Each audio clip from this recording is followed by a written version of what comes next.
Dear Adam, we are witnessing the first ever English night at the LSG, and I have to say it has been a wonderful evening so far, not least because of you and Selina being such terrific hosts tonight.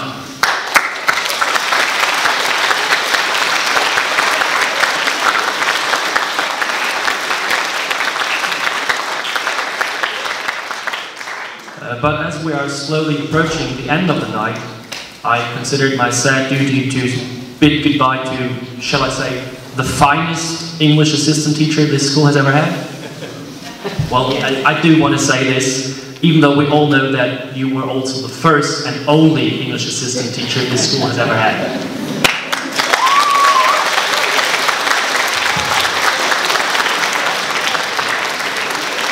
But of course, this is not to make it sound like worth, and let me tell you this. Our next assistant teacher will have a pretty hard time to follow in the footsteps of you. Great job. Well, I could now start to make a list of all the things you did so well during the time at the LSG. Starting from bringing authentic materials to the classroom, trying to establish a little bit of Oxfordian culture when we were having debates in several classes, teaching rugby and physical education, which is not common, of course. Being here for 18 to 20 hours per week, even though you only had to be here for 12. Did you even know you had to be here for 12 hours only? But you see where I'm aiming at. You did so much more than you were requested to do, and it is almost impossible to mention it all. So I just want to point out that the one thing I think is the single most important achievement. You made a difference at this school.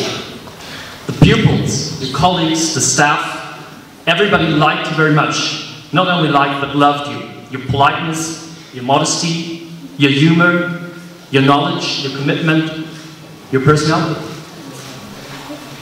I'm pretty sure that most of the pupils you taught will still remember you in years to come.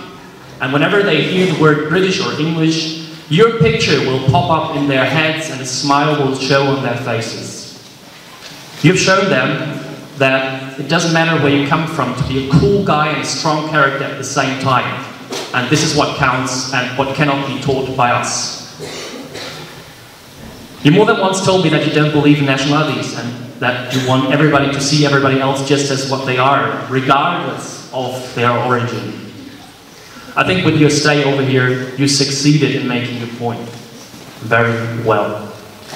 So I really want to say thank you for that.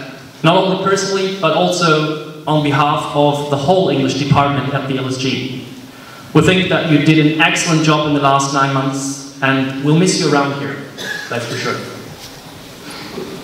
But it's time for you to move on now. You're going to be in France for the next 3 months, and we wish you all the best of luck for your future, wherever that may be. We left a small door open, maybe we'll see you again. At the end, we want to give you a present we bought in cooperation with our colleagues from the Schulzentrum, where you taught to, even though you didn't have to, needless to say. So Doris will be the next to say a few words for you. Again, Adam, thank you very much, and feel free to come back here whenever you want to.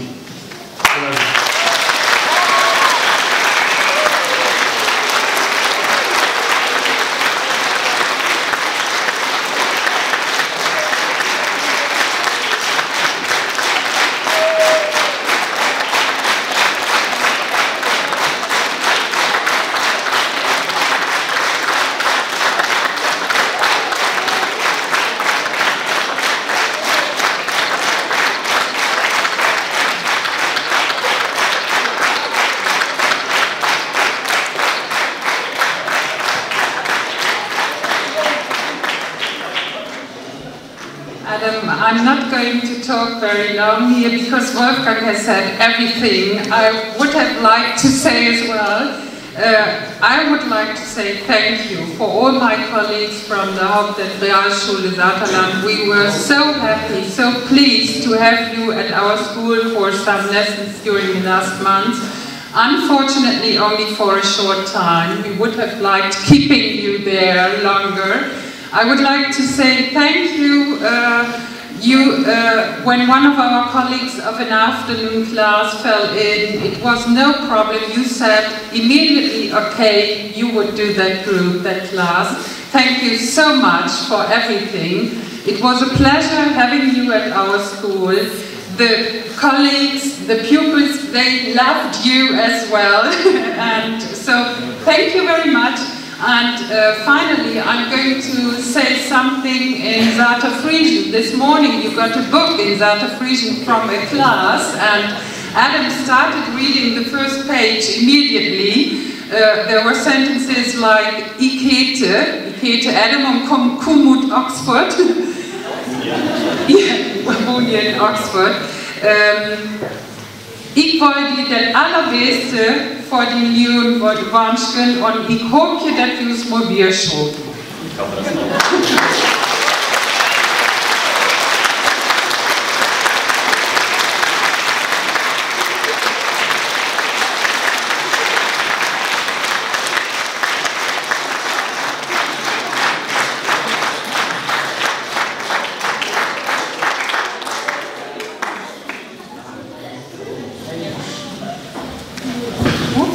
Well, we thought about a present for Adam, and as he is going back to his studies, we thought about buying DVDs for relaxing, we thought about buying a very nice and good biro, but we finally thought it should be a long-lasting present. This is a laptop bag, and the firm said there is a guarantee for 30 years on it.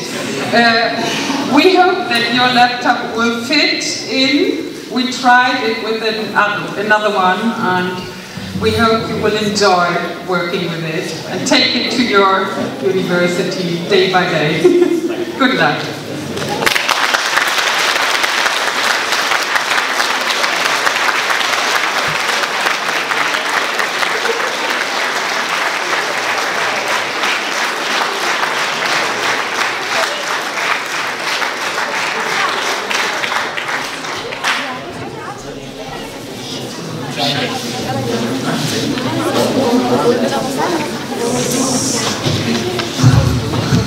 Thank you very much. It's always really difficult to know what to say on occasions like this. The word to say, which has been said already, is goodbye. But if there was a word I like least in the English language, it is goodbye. What a terrible word. It's such a final word, such a completed word. It says, that's it, das war's. So long. This is the end. It isn't a nasty word. It contains no ill wishes. Quite the opposite. You're wishing whomever you're talking to the best. Goodbye. A pleasant parting, but a parting nonetheless. And one seemingly without hope of being taken back. At least not in the foreseeable future. As I was looking for something to say at this point, something to express my feelings, I read a lot of poems from various authors, from Kipling, from Scott, Burns, even the bard himself, Shakespeare. But as all I could think to look for was goodbye, I couldn't find anything that suited my feelings. It was also final, so hopeless, and I too began to give up hope of finding anything that I could say to you to express my feelings. I looked for some other words in my mother tongue. Farewell, so long. I even turned to words borrowed from other languages, adieu, for example. And what I came up with was just as upsetting, just as hopeless, just as final. One of the best texts I found came from Shakespeare, of course, from Julius Caesar, and was a conversation between Cassius and Brutus, shortly before the end of the play. It's a short quote, please forgive it. It goes like this. Brutus says, "And whether we shall meet again, I know not. Therefore, our everlasting farewell take. Forever and forever farewell. If we do meet again, why, we shall smile. If not, why then this parting was well made." And Cassius says, "Forever and forever farewell. If we do meet again, we'll smile indeed. If not, 'tis true this parting was well made." And then Brutus has the last word. "Why then, go on. Oh, that a man might know the end of this day's business before it comes. But it is enough that the day will end, and then the end is known." In my desperation to find something poignant to say, I was ready to take this dialogue between the two men. After all, though they say farewell, which, let's face it, is at least as bad as goodbye, they keep the possibility open that they will meet again. Yet the more I read these lines, the less it seemed that they really believed in this possibility. Forever and forever farewell. It doesn't get much more final than that. They are not planning on seeing each other again, and so they make it sound so certain. As Brutus says at the end, a man never knows what comes at the end of the day, but they doubt that they will see each other again, and they consign themselves to parting. Needless to say, this was not how I felt, and it was not the way I felt I should express myself. And it struck me that as beautiful as English can be, this was simply an area in which it was lacking. Goodbye. What a terrible, terrible word. For a language with so many ways of expressing yourself, of so many possibilities, such a large vocabulary, what an awful way to have to express your feelings when parting from somebody. Goodbye. And so I took a different method. I decided to look to my adopted language, my second language, to help me out. I started to search through some German poetry. Of course, I found many works with similar sentiments to their English counterparts. After all, leb wohl seems just as final as goodbye at first glance. But then I found the work by Wilhelm Busch, and I was reminded of the beauty of the German language as well. You see, you don't really say goodbye in German. Auf Wiedersehen. What an elegant solution. What a perfect way of summing up how you feel. Yes, we are parting from each other, but we both know that. There is no need to mention it again, no need to concentrate on it, or spend any more time thinking about the fact that we are parting. Let us instead think about something else. Das Wiedersehen. No more goodbye. Instead, until we see each other again. This was how I felt, and this was what I wanted to say. I will read the poem in a second, and I hope that you will forgive that it is in German, on this, the English night, but I felt it right that the only way I could find to express myself after a year of learning so much here was to have to say what I wanted to say in German. I cannot thank enough the people who have made my time here so wonderful. To the pupils, I say thank you. Thank you for being so patient, so enthusiastic, so eager to learn, and so full of life. To my colleagues, I say thank you. Thank you for being so welcoming, so full of laughter, and always willing to listen or to share a spare moment. To the English teachers, to the ones that I've worked with, I want to say thank you for the freedom you've given me, for everything you've taught me, and for the opportunity you've given me to experience something that I have truly loved, teaching. And I would like to say a very special thank you to Wolfgang Marschall, who is truly one of the best friends I've ever made. He's a fantastic teacher, a better friend, and one of the best people I know.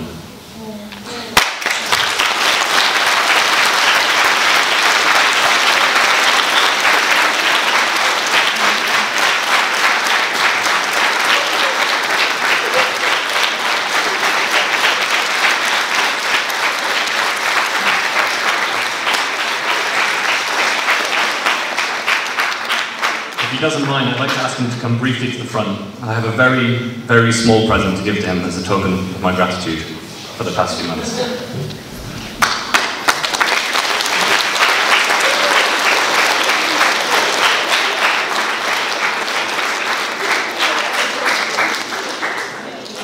Said it was small.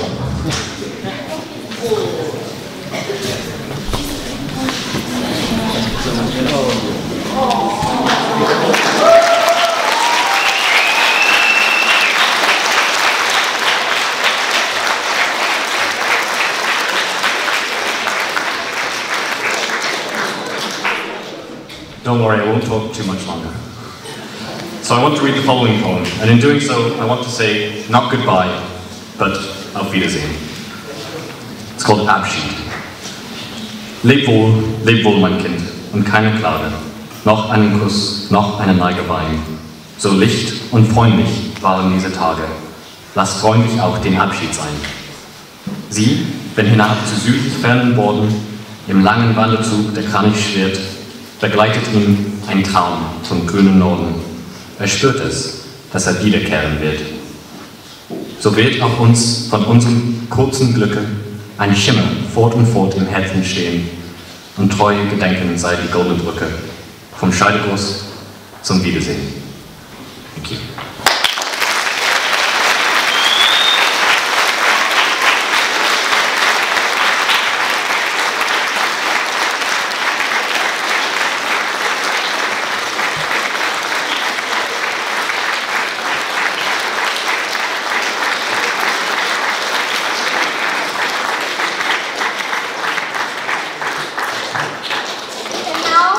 after this very emotional moments, let's get back to the little bit of our entertainment for this evening. And we have some very special in store for you. Pupils, also from the 9B, would like to put on a barn dance for you. A barn dance is a traditional occasion in parts of England and Scotland, where people from the local village would come together in the local barn, that's why it calls barn dance, and dance a variety of dances. The aim of these occasions was for communities to come together and for young people in these communities to dance with a range of different partners in hope they might meet someone that they found interesting. Your beloved presenters will also be joining in with the dancing, and we would appreciate it if you would clap along to the beat to encourage our dancers in their efforts. We have two dances for you tonight. The first is called Rachel's Reel, and the second is called Hebridean Weevil. Here goes.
last part of this evening show, we're going to play Auld Lang Syne for you. With Auld Lang Syne, it's traditional to cross your arms and to take the hands of the people sitting to your left and to your right and shake their hands whilst you're singing. Okay? That's your first test. See if you can manage. Intelligence test. Good, that Rose got it right. You can stand up as well if you want. Makes it easier.